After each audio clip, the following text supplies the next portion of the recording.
Wagwan people. Hope you are blessed and welcome back to Airsoft Special Ops. Apologies, I sound a bit funny. Hay fever is doing me up today, so you're gonna have to bear with me. But I basically just wanted to do another video where I spoke over the CM16, the G&G CM16 2.0. Because I noticed that on watching the video back, it turns out that the video was very much dark. So I've gone and done some investment into some lighting for you guys, just because I want us to get the best content. I want you guys to be able to see all these beautiful things that we end up trying to show you, and I want you to understand what it is I'm talking about. So the videos from here onwards should be a lot more bright and clear. I've started to use a GoPro instead of a mobile device type thing. But yeah, let's get into it. So yeah, like you can see the bad boy. This is my CM16. This is what I've chosen to go for. I know we've had previous videos where I've spoken about having, flick it back on safety, having it on, and I've got goggles on. So guys, safety first. Always make sure you've got your safety goggles on. I originally had the Spectre Arms HO2, and it's a banging gun. I just find it quite heavy. It's not terribly heavy. It depends on what type of player you are, whether you would want a more realistic feel, because most of my guns are heavy anyway. Even things like, for example, this bad boy, it does have its weight. It's fairly light compared to the Raven, but for example, it does have its weight. So I do normally prefer the heavier realistic option. But I've just noticed with the Spectre Arms, like it's almost like I think when I done the review on it, I gave it a 7 out of 10. I think it was like a 6.5, and I done it because I did find my faults in it. It's like, if it's going to be heavy, make sure it has the best shot, for example, or at least a very great shot. I would give it a good shot, a decent shot. However, I find that stuff like the CM16, it was perfect, man. So I took this out to Splatoon. This was like probably 2-3 days ago, and it just worked very well. I think the worst thing I had to do was get another battery for it, so I will talk to you guys about the other battery. I think it's my standard one, which I showed in the original video, is 1425 milliamp, and the new one I got is 1100 milliamp. So slightly lower, but because it's meant to be my backup battery, it's kind of why I went for a slightly smaller one. Cause I thought, you know what, if I've got almost the same thing, I can basically run my gun twice, and in theory that's what happened on the day. I was able to get through the 1425, which lasted quite long. I will say that it probably made it through like 4 games, which was pretty cool, and that was between me switching from semi back to auto at times. So yeah, just so you guys can see my switch. But and then I noticed the 1100 milliamp battery, which I might even be able to show you quick. I was able to, it came back home and it still had energy in there, like probably about half the batteries. This one right here. So Bigfoot, no, 13. Oh, I thought it was 1100. It's actually 1300 milliamp. So it's basically, yeah, it's probably, yeah, it's just a bit bigger than my current battery. And my original's from Neuropol and this one's from Bigfoot, and no complaints. Like, obviously I've only used it for that one day, but for it to still come home with battery life on it, I was quite pleased, because it means that between a game day, for example, if I charge both batteries to full, and at least you guys can see now the gaps I'm talking about. Always be careful with these guns, because if you notice, there's like 2 gaps there. If you don't put your wires in those gaps, what tends to happen is you would damage your wires over time, because obviously as you put your cover back on and turn it, that gap, the wires is just sitting there, so it will get crushed until it exposes the actual wire. So I hope you guys can see what I'm doing. Basically pushing my battery down, and I'm also just sliding it down that pathway there. Same with that side, sliding it down that pathway. So if you notice, over time it's now sitting in the pathway. I'm gonna get rid of that as well. I think I normally put that one at the top. Yeah, I do, because there's bare room up there. So yeah, like so far so good. Like one game whole day, skirmish day, it done its thing. I'm not gonna lie to you. Like, I always try to test the gun straight away from I buy it. I'm obviously not going to connect the battery. We'll do that on another video. And then we lock that. Yeah, what I try to do with any gun when I first buy it or make any upgrades, you obviously want to know, is it working? Am I happy with it? Am I gonna want to make changes?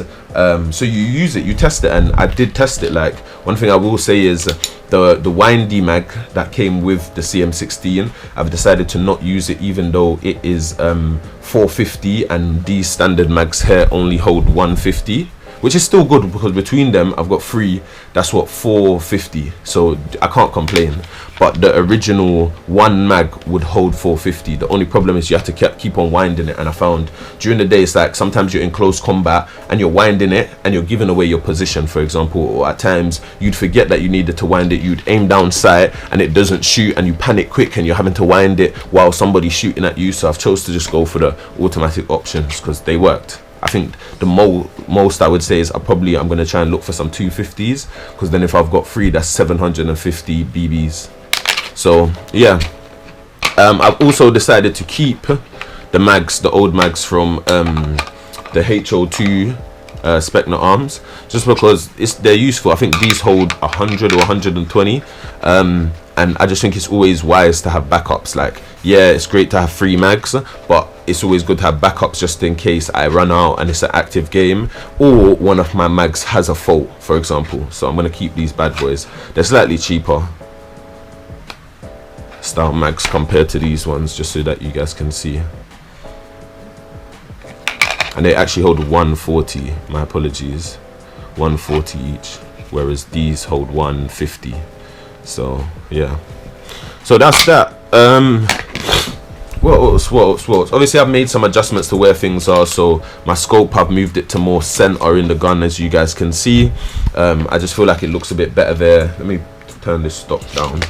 Yeah, I just feel like it looks a bit better there. It gives me the viewability, and the gun is a bit more stable. I've chose to leave my front railing there, so I can put, because I bought a sling when I was there the other day. I just felt like a sling worked a bit more better than me having it attached to my chest, because then the gun tends to lean like that or lean like that, and you do more want time like a balanced type view. So yeah, I've chose to put one there. I've also got one on this side as well, and then I've just added something there just to help me attach it and it to hang. I'll show you guys the sling at some point in another video. I'll do a proper walkthrough. What else? Like the biggest thing, oh yeah, I've obviously changed where the battery is, because it was on top before. I've supposed to go underneath. That's just for holdability, because I noticed during the day what was happening is, like, because of where it was sitting before, every time I was grabbing the battery, whereas it being further back gives me the ability to grab the front of the gun for stability. And it was quite fine. I thought, if you notice, the stock's no longer on it. It fell off during the day because it wasn't as secure. So it's kind of why I've gone for just empty stock until I do change this outer rail and have railing underneath where I can attach stuff like that. So yeah, that's that.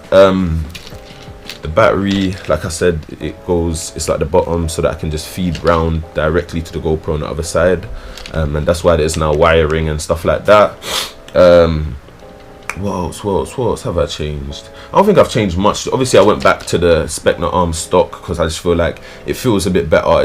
It balances the gun weight out a bit better on this gun, where this gun's a bit lighter than the Spectre arms. Yeah, like, what else have I really done? I've obviously greased up the barrel and stuff. I've adjusted my hop up so the gun just shoots perfectly straightforward. I've also done a mag dump video, which you guys should see very shortly on YouTube, so do keep an eye on that. And to be honest, yeah, I just more wanted to do a video so you guys could see the gun in light, because when I did look at that video, I was just like, come on man, how did I do a video and I weren't able to realize that it was so dark? So I thought, you know what, I'm gonna have to do an update video and just show them how the gun actually looks with lighting on it, if that makes sense. But yeah, beautiful gun. I think the only thing I would say about this would be throughout the day I did feel the hair get really hot, and obviously that's where you hold. So, and it's on safety, so I'm alright, and plus the battery's not connected. But you were obviously aware of that, and I think one thing that I would say is, like, I understood why it was like that, because you have to understand this is where the gearbox is, plus that's where your palm is. So if the gun's consistently beating off, and like I said, at times I was alternating between semi and auto, because there was one point where a cheater, he just wasn't calling his hits, him and his boy. So I warned them and I was like, guys, we've shot you a couple times, please call your hits. They still weren't calling their hits. So what I did was I just said to them, well, I'm going to flick it on auto, and I literally flicked it on auto, let loose for about 3-4 seconds. I noticed that they did not like the pain, and then they left the game and finally called their hits. So yeah, and that's around the time when I noticed that this was getting, the handle was getting really hot. So something to keep in mind. I think over time I'll go for like some kind of like silicone cover for hair, because then at least as it gets hot, I'm not directly on the ABS plastic. There's a silicone separating my palm and it, but I think that's upgrades moving forwards, because even this gun, there's not much I really want to do to it. Like, I probably will get that silicone thing for there. I did speak about getting a pro style trigger, because I just feel like the trigger could be slightly better, especially where the gearbox, you can just hear the gearbox can deliver what you're asking it to do. So sometimes it is literally the trigger that's letting you down. What else? I've got the scope, so that's cool. Yeah, I think that the highest, the biggest thing I'll probably do is bigger mags, trigger upgrade. This outer rail, I will get another one so I can put bottom attachments on, and then I think this gun is done, because like I said, I was 110% happy with it. Like, overall, after using it for that day, I wanted to rank up my rating to maybe about 9.5, just as a new player coming in for this rifle, because it's affordable. And trust me, I was dominating. You guys will see in the content anyway, like compared to the day when, like, I remember when I played at Splatoon with my HO2 from Spectre Arms, and I remember when I played at AP, I was decent the day, but trust me, I wasn't dominating. Like, I was more dominating when I had my pistol out, for example. And there was a video where one guy loaned me his TM mid game because my pistol was out, and that's when I dominated with a pistol. But I noticed that this gun, the CM16 2.0, I'm telling you, I was every game I was dominating. Do you know what I'm saying? At one point I even got a friendly fire kill, because Airsoft Madness he was literally probably about 300-400 meters away from me, but he was ducked down, so I could only see the top of the person's helmet. Now I'm on the opposite side, so I'm thinking, oh, this is an opposition, and I've stayed there, I've aimed down sight, and I'm just watching. I've aimed down sight, and I was watching, waiting for this person to poke their head. They poke it the first time, but they drop real quick. So I end up waiting until the second time they poke, and because I'm believing that this is the opposite side, I've just slapped it. Two of them's hit him in his head, and only when he's kind of got up and walked off with his camera lady have I realized, oh damn, it was a friendly kill kind of thing. I ended up telling him in the end and laughing it off with him, but yeah, that's how I know this gun is great, because like I said, I was 300-400 meters away, and I was literally able to free aim and get a headshot. Like, that's very cool. Like, even there was one point as well where I think it was the last game at Splatoon, and we done a free-for-all, and after the free-for-all had finished, as mates we mess around. One of the guys had a minigun and he ended up shooting me from afar, so I just spun and shot this, and again, I wasn't aiming down sight, it was free aim. Like, I could obviously see roughly where he was, and I wasn't even on auto, this was semi, I was just like slap, and when I went over to him, he literally had 3 pellets in a row across his chest, literally 3 pellet line, like ball points in his chest, across his chest. And I was like, that's very interesting, because at that time period I was about 500-600 meters away, so it really left me thinking, raw, like, I think this is what I've been looking for, because it's not too heavy, it's a balanced weight, it utilizes battery pretty decent, the gearbox is banging, and it's a great starter gun. I don't feel like it has too many things on it. I don't feel like the gearbox is too fragile, so I'll break my trigger or something. Do you know what I'm saying? So yeah, man, definitely recommended. And I did kind of want to just talk over it and show you guys how it looks. And yeah, man, if you notice, I can lift it with one hand, but it is a little workout, whereas the Spectre Arms, that is definitely a workout, not a little workout. And the last thing I did want to just touch on the day, well, semi-last thing, because there's one more thing after this, is like, if you notice, I removed this, and it's just because where this is attached manually, at times when you're putting it on wood or putting it on the container, or you're on the floor and it's resting and pressure is being applied throughout the day, it ended up just falling off. I think you'll see it in the content anyway. I ended up having to rip it off and whatnot. But if you notice, it fits perfectly on the pistol. It gives the pistol a nice little maneuverability feel. So yeah, Like, I think I'm gonna leave it on the Vosk for a second. And I've decided to get rid of my Raven. I just weren't happy with how it played on a hot day with green gas, which doesn't make sense because these are the advised things for it. So I've chose to just stick with my Vosk EU18 because that's where I started, and it's my most favorite handgun. I'm not gonna lie to you. Yeah, there is better guns on the market like the TM, the high cap power rare 1911s, but I just think for me as a user, I love a Glock, and I feel like this is probably the most reliable Glock. I just one thing I will say is keep an eye on your mags, because I noticed in that game, as good as this gun is, I was having feeding issues. Like every 3 games, you'd find that you'd have to slap a couple times and then a pellet would come out. So in them close encounters, you just want to make sure that your next shot is ready to go so that you are safe and it's the other person that gets eliminated. But and then the last thing I wanted to kind of speak over, guys, was BB weights. So I did and for those of you who have been following the channel from the beginning, I'm sure you know about me and my 2.0s from Vosk and all these things. I decided, because I've got obviously a rifle now, and I think my pistol just deserves a better quality BB, because often it just shows me, like, it's like I've shot it and you can just see it's flying way above. So it's like it does have the travel power. You don't have to have such a light BB is what your gun's letting you know when it does that.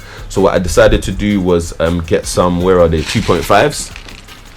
Pretty simple and easy. And I did test another brand. I think I spoke about them in another video. I think it was Vosk own brand.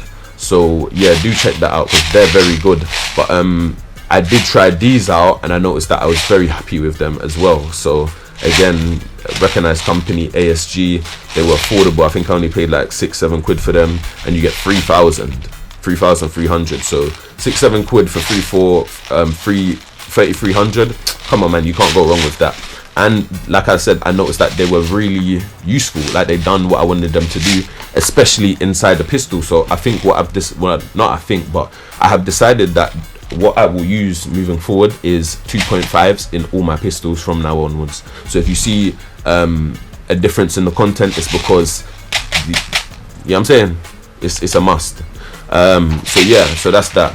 I also did test them in the rifle and they done their thing, but again, I found, you see the problem I was having with my Glocks, where you could just see that the pellet, the gun had a lot more power to give the pellet, so at times they were flying off, or sometimes I was having, like, you know, Wanted, the film Wanted, where the bullets curve.